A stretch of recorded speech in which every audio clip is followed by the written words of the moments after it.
The path to victory is to arm Ukraine with F-16s. This is how the head of Ukrainian diplomacy Dmytro Kuleba reacted to the missile terror of Russia. On April 28th, the Russian army launched a massive strike on peaceful cities, the press service of the Ukrainian Air Force Command said. Civilians in Uman and Dnipro suffered the most.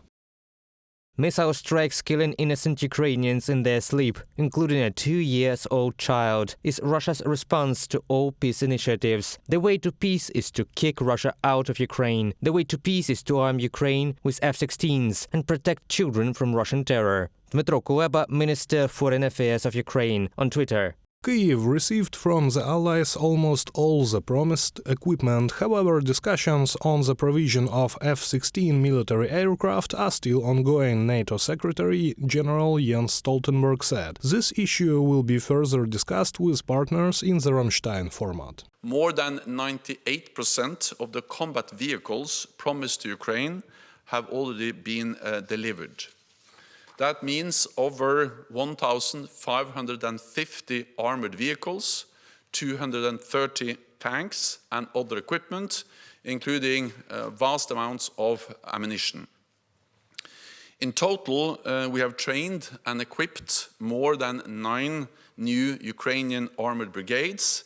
This will put Ukraine in a strong position to continue to retake occupied territory. According to the Minister of Defense of Ukraine, during the meetings within the framework of Ramstein, the key trio of Kyiv's requests – air defense, shells for all systems, building up an armored fist, tanks and vehicles of different classes. These are 3 priorities that do not exclude everything else, says Reznikov. But the topic of peace talks with Russia in the Ramstein format is not discussed. Negotiation could be, and we will sit at the table with our partners on our side, and we will discuss with the Russians reparation, restoration, compensation, and decision of the international tribunal about the war crimes from the Kremlin mafia gangs.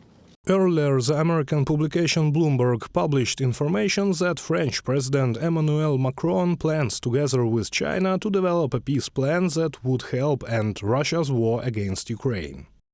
Macron instructed his foreign policy advisor, Emmanuel Bon, to work with top Chinese diplomat Wang Yi to develop a program that could form the basis for future negotiations.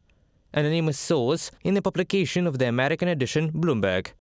But when the time comes for real talk about peace, Kyiv will still declare it, the Minister of Defense of Ukraine told the public, and Ukraine's priorities are fully reflected in the 10 points of the Ukrainian peace plan. Reported by Serhiy Kulas, Christina Dombrovska, UATV News.